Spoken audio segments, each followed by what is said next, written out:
just the straight escorting part, I enjoy the socialization with people because I am a people's person. I like talking to people and learning things, and you meet great people with great different cultures and experiences, and that I enjoy. But the part, any sexual part of it, I don't. It's just acting. For me, it's not something I can really get into because for me, if you're going to be intimate, intimacy is something between a girlfriend and boyfriend, right? This is just a business transaction. If it's like domination, I enjoy that because I've been in lifestyle for 8 years, but for the full service part, no, not so much. I've been in Canada for 10 years and I'm from South Africa. Does your family have any idea? Yeah, I was honest, I told them. Did they have an issue or no? Disappointed because we're very Roman Catholic, but they understand the circumstances of why I got into it and why I'm still in it. How did you begin? I just had a baby. I used to be a restaurant manager, and I just had a baby, and when I was trying to come back from maternity leave, the economy crashed, so there were no jobs to go back to. The position I had, there were about 15 of us that were laid off, and to get the same position was paying about $30,000 less, so I waited for about a year trying to find a job, and I was told I was overqualified because I had too much managerial experience and I didn't have enough Canadian experience, even though I'm a Canadian citizen now. So it was the only job I could go to where I didn't need a degree or, have anyone put me down because I was overqualified or underqualified. How long do you want to be in this industry? Do you have any idea or what you're... I've been in and out. I've been trying to get out, but it's hard, right? The money is hard to leave behind. I've tried going to jobs back to what I used to do, so I didn't plan on being it longer than 2 years, but I've been in and out for 4, but I'm hoping next year is my last year while I save up while I'm doing my schooling, and that's that. Was it hard the first time? It was because I didn't have experience with the guy. I didn't really know what I was doing. And my first experience was actually embarrassing because I didn't even know how to put on a condom. I shot the guy in the eye. It came off and hit him in the eye. Oh, wow. So it was embarrassing, and there was a lot to learn, right? And especially with the girls, because the girls, I started off in a studio, and the girls are pretty mean to the new girls, right? Because when you're new, you make more money, you're more popular, because you're cleaner, have less mileage, and all that. So it affected me, I think, more like the first, after 6 months, when I sat down and all processed it. But the first couple times I went with clients, it was hard, but it wasn't mentally hard. It was just learning what I'm doing and just trying to associate it as a job and not get emotionally involved in it. For the girls get into this for different reasons. It's not all because we're single moms or because we all want drug habits. Everyone's got their reason, and it's a very addictive job. It's really hard to get out of. I've tried getting out of it, and because it's hard. Because of the money, it's addictive. The money, it's hard, right? This is a lot of, for me, it's the money is a big part of it, but it's also, you can go on a call, be with the client, and they can tell you things that your own boyfriend can't even tell you at home, right? They can treat you in ways that your own man or your own people at home don't listen to you or treat you. And it's the same thing with the clients. They're not getting whatever they want at home. That's what they're calling us. And it is, for the most part, it's artificial, but it makes you feel better. So it's a mental thing too. I mean, there's a lot of things that affect you mentally that will turn you off it, like getting assaulted or girls getting busted or dealing with people that are drug addicted and high and all the time.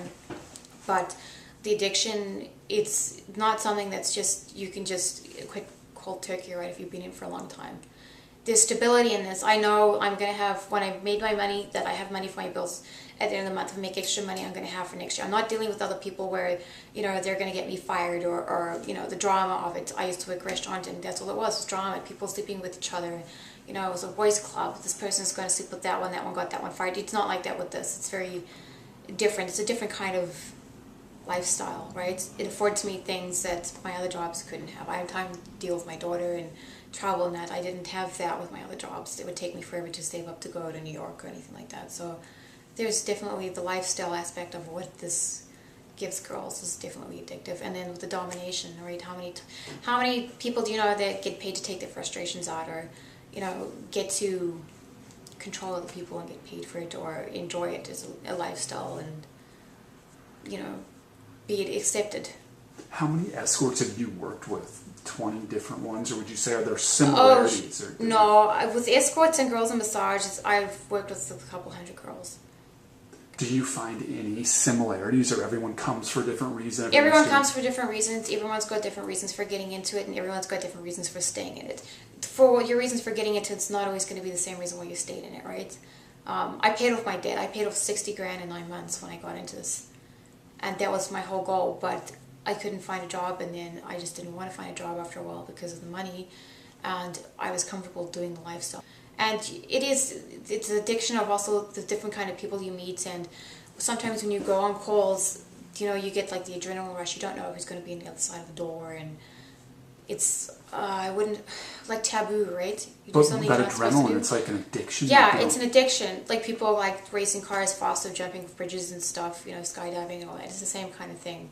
So you don't know who's going to be in there, so you're curious. Pretty much. That's addictive for me too, and I think that's addictive for a lot of girls. So I can't speak for everyone, but for myself and some of the other girls I've worked with, it's definitely like that. At the salons, did you see a higher rate of addiction, like alcohol and drugs, with the girls? Yeah, because of the clientele that came in, a lot of the clientele were into that, and they'd bust trades for the girls. So they'd say, okay, well, I'll pay you $160, but if you don't use a condom, I'll give you, you know, how many grams of crack or coke or whatever. And Sarah and I know a couple girls like that we've worked with. So a typical girl at a salon in Edmonton, how many guys does she sleep with on average a day? Like 5, 6? It depends on the girl and what she offers, right? Girls that are pretty clean that don't offer like the GFE or any extra services. What's GFE for? Girlfriend experience. So that's like kissing, and it's more intimate, kissing, going down on the girl. And it depends on what the client's looking for too, and what studio. If they're working at a good studio, they could probably average about 3, but they could get less, depending if it's a GFE studio or if it's more of a more business studio where the clients come in there or just want their bits and pieces and out. There's girls that we knew that used to do services without protection and unsafe services, and they would get 7 to 11 a day. They're just in and out, in and out. I mean, why would anyone want to have non-protected sex like that? They just for the money, or just for the money? They think it's not going to happen to them, that they're not going to get a disease, or they think the client's clean because if they look clean, that they are clean, right? Which is not the case. You can have lots of diseases and not show, right? They think that nothing's going to happen to them, or they're just naive, or they just don't care. Why do you think prostitutes get murdered? They're easy targets, or do you have an opinion as to why? Is it police, or do they not protect enough? Do you have... The Edmonton police are getting, from my understanding, more educated on the scenario, but they all take us that we're all street prostitutes, that we do drugs and drinking and all that, right, when we don't. Certainly there are girls that do that, and a lot of the girls in this industry know or are associated with people in the drug industry, right? And it's like a whole big thing. I always make a joke that there's 3 things that run Alberta. It's drugs, prostitution, and oil rigs. And we all kind of feed off each other, right? And it's true. Girls that go on calls and they're high and drunk or get high and drunk with the client, if something's going to happen, they're not going to be able to fight themselves off. And the police are not going to come and help us because the girls have been like that, right? So it's the stereotype of the way the girls are and how they act. Sometimes girls that are with agencies get sent into bad calls because the girl answering the phone doesn't screen the call properly, right? Or you go there, and my experience, I was in this, where you get told there's 1 person and it ends up being 2, and you can't fight them off. Some guys just don't have respect for a woman. They just think that the women in this industry are less than human and that it's okay, nobody's going to miss us. So it's an experimental thing. And I've seen it a lot with domination. You know, you give them an inch and they take a mile, where they'll start off with something small. Maybe they want to get dominated, or they'll hire girls that are submissives and start that kind of relationship with, you know, experimenting, and then they get more brazen, and then they think, well, if I hire a girl or I get a girl from the street or back page, that if I did something, she's not going to go to the police because it's illegal. They don't realize the legalities of it, and then they just get brave and they start doing stupid things. What can you take us through a call? So you're sitting at home and you get a call, and how does it proceed? Say we get a call at 3 o'clock in the morning. They tell us where the call's going to be, and we have a driver. Call the driver. Driver's going to come pick us up, and then they take us to the call. If you're meeting with another girl, you got to wait. If it's like a house or something, you don't park right in front of the house, so it's obvious, especially if you're waiting for another girl.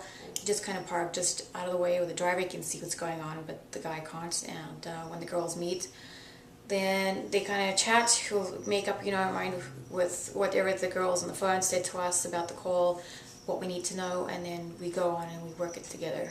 If you're going by yourself, you go into the call and you just kind of feel it out, what the client's like and what you think they're looking for, and how much money. But when you go into the call, what the routine is the first thing you do is you get the money for the agency fee and the drop fee, right, which is the $190. And if it's 2 girls, then it's that times 2 before you even talk services. The phone girl or the driver make sure that you're okay, and then you can start talking to them what they're looking for service-wise or time-wise, I should say. Does being an escort affect your personal relationships? Yes. It does? Okay.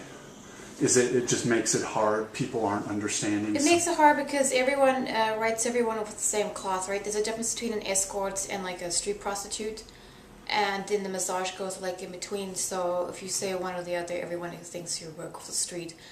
And when it comes to relationships, it's hard because the guys don't have the trust, or because they get jealous, or they use it as an excuse to why they can be promiscuous and go see other people, right? So it does make it harder. And I don't just do escort, I do dom too, so, and there's a difference. My dom's not full service, right? It's like a real dom. So if I even just tell them I do that, I'm not really the full service part, like the escorting, it's still... people, I don't receive it very well. I'm used to it now. The first couple of calls that I went on when I first got into escorting, I went on doubles with girls, so I kind of got used to it that way with how to talk to a client without soliciting, and just going to get used to the kind of clientele you're around. With escorting, the clients are more likely to be drunk or high just because you're going out 3 or 4 o'clock in the morning, right? But they don't, like I said, they don't usually give you hassles. I find they give you less hassles because they're not sober and not realizing how much you're really paying you and all that. So it made it a lot easier for me when I started doing that. When you go on a group call, say you have another girl and there's 2 guys, is it strange watching the other girl have sex, or you're used to it? I'm used to it. I've done lots of doubles. Okay, what's a double like? Do the guys sometimes want to be right next to each other and have sex, or is it on different beds, or it's all different? It depends. Some guys are under the impression that they're going to switch us around, you know, like some piece of product, and it doesn't work that way. And it depends on the other girl how comfortable she is too. I've been on calls where the girl will go in the washroom, or I'll go in the washroom and she stays in the living room or wherever we're doing it, or we'll be in the same area and just be next to each other in the beds. It doesn't really, it depends on the girl and it depends on the client. Sometimes clients are shy in front of each other, right? I've gone on calls with Sarah and with some other girls where the clients will like hide under the sheet so their friend can't see, you know, their junk and that, and it's like, you know. Have you ever been hired to go to like an orgy type scenario or anything like that, with more than 4 people? Or? Yeah, I've been on calls like that before. Not with the people I work with right now, but with other agencies and with other escorts and stuff too. And it's okay, but you gotta set the rules, and you gotta make sure that all the girls that you're working with are on the same page as you, because some girls, like I said, they're more, wouldn't say dirty, but more open-minded with what they're willing to do, and or if the client offers you something to drink or drugs, you know, they'll say yes to it, and that ruins it for all of us, right? It just changes the whole scenario. So they're more likely to do services and stuff that you want to do, right? Like GFE or something like that. And if your client sees that that girl's doing this and this with that guy and you're not, then it can kind of ruin the whole mood. A salon and then escorting, what are the differences? The legalities, first of all, and the pricing, right? A salon, a studio is like one up from a girl on the street, pretty much. So most of the girls at work, it's a lot cheaper. So instead of paying about like $1,000, you're only paying up to $300 at the most. The services are different. They're a lot more explicit and open-minded what they'll do. A lot more dirty. A lot of the girls in studios are more likely to have bad habits. Not all the girls. Some girls are really decent, but you're more likely to run into problems with girls with drinking and drugs. You have that kind of clientele. The clientele are not as professional. You have a lot more problems with them being dirty and assaulting girls or doing things they shouldn't do. It's quite different in that aspect, is that the quality of service and the quality of clientele or lower standards than with escorting. Escorting, you're more likely to get the guys that have money. The guys are more friendly. They just realize it's a business transaction. They're not looking for anything weird or anything like that. They just want to get it over and done with, and you know, you come and get paid and you go. They're not looking to hang around, or you know, they're not nothing weird like that. The girls have a lot more respect for themselves with escorting, take better care of themselves, are less likely to be involved in drugs and drinking. It still happens that they still can be, but when you're with an agency and that, they usually pretty take good care of it. Girls are more likely to be clean on themselves and go get tested, and you pay a lot more because the girls are a little more high class, right? I'd say working in a studio does mentally affect you more, because you're there all day. You're there for 12, 18 hours a day, right? And you're stuck with other girls that are just negative and hate the world, and the clients that come in and you take on the clients' problems. Escorting, it's not so much like that you're in and you're out within an hour, right? I had more time to myself. The hours are kind of crazy with sleeping, right? If you're up at 3, 4 in the morning. But you make so much more money. To make $1,000 in massage, I'd have to have like 10 clients, right? Where I can make it in an hour with escorting. So money was part of it, and part of it was better lifestyle. Right. In a salon, then guys just come in. Like in the United States, they have ranches, so it's similar, but it's legal here in Canada. Yeah, they can book an appointment, or they can just walk in. And then most of the studios have websites and stuff too, so you can go in and see what the girls look like. When you go into the studio, how many girls on, they'll have turns going up and meeting the client in a private room and talking to him. With the studio, they're more upfront with what you're going to get, right? It's more of a guarantee that you're going to get full service, what the prices are, and like the girls are more open to what they're offering. Whereas with escorting, you don't solicit anything over the phone. The client doesn't know, because you're paying for time, you're not paying for services. And there's no guarantee that when you go, that they're going to be getting full service. Does it jade you being around men like that? Because I'm sure some of them, it does, yeah. Yeah. How do you get over that? Like, if you meet someone you like, you try to just... It's hard, because I don't go looking for guys because of that, right? I don't ever go looking for a relationship, because it's always trouble where I always think that you're going to be like the clients. If I see similar things, then I won't bother, or they're going to judge me for my job. So I don't really deal with men very well. I don't have a lot of respect for men. Especially when I do my dom. It's just for me, I believe in female-led relationships too, right? So I'm more the dominant type, and I don't deal well with men who try to control women. Can you describe what you like doing domination? It just gives you a feeling of... It's hard to explain. It's a sense of power, really, right? I like being in control. I like telling someone what to do and how to do it. It doesn't mean that any relationships I've had that I've always had that. I've had men that have been dominant too, right? That have taken more of the man role than I have, and I'm fine with that. But I just like the sense of control and knowing where the guy is and what he's going to do, and that he's not going to be like the client saw, basically, right? And cheat on me, or, disrespect me in any way. How did you get into the domination lifestyle? I dated someone that was in law enforcement. Oh. And he was the second boyfriend I ever had, so I didn't really have a lot of experience with men. And he was into some weird things, and it sounded like fun and exciting to experiment. I didn't know any better at the time. I was 21 or 20.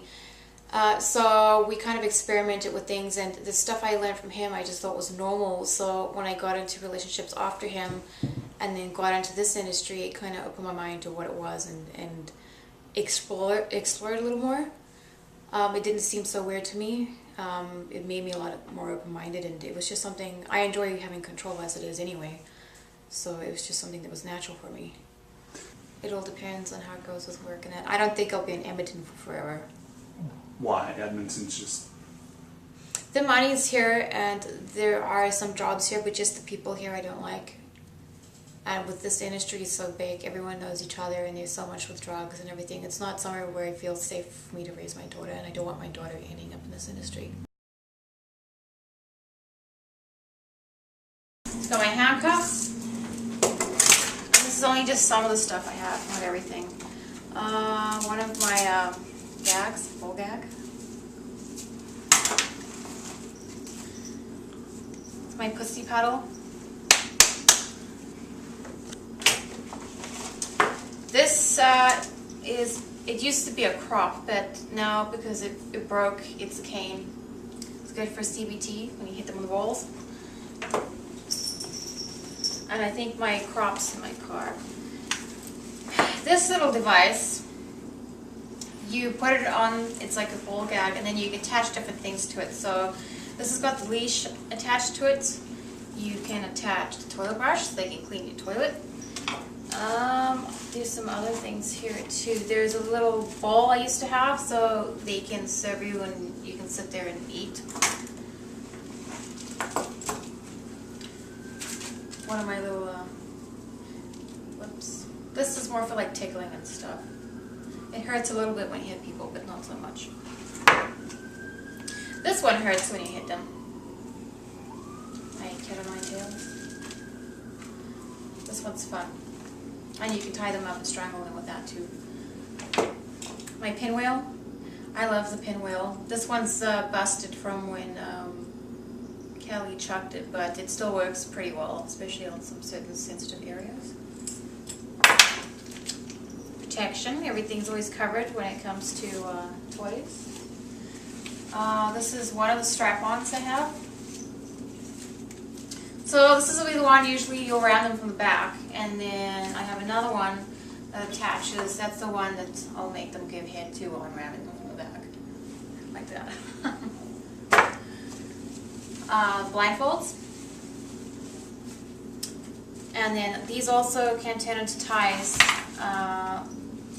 where I tie them to the door. I have tie restraints, a collar.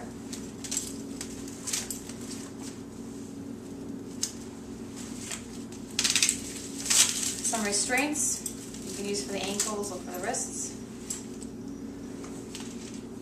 Just another little thing that attaches to that mouthpiece for cleaning. A smaller version of one of my little whips. Box cutter. That's for a couple things. Blindfold. And then I have masks for them to wear for a sensory deprivation. And I have another one here, and then I have one of these, and the name escapes me right now what it is, but basically it's a spreader bar, that's what it is. So you can hold it like that or against your legs so they can't move, or you could even suspend them. And that's what's in this goodie bag.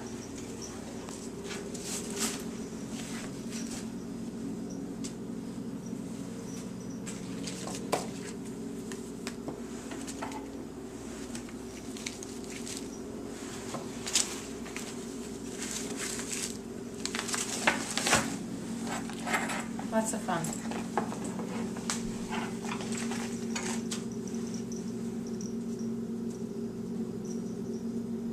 BDSM kitty.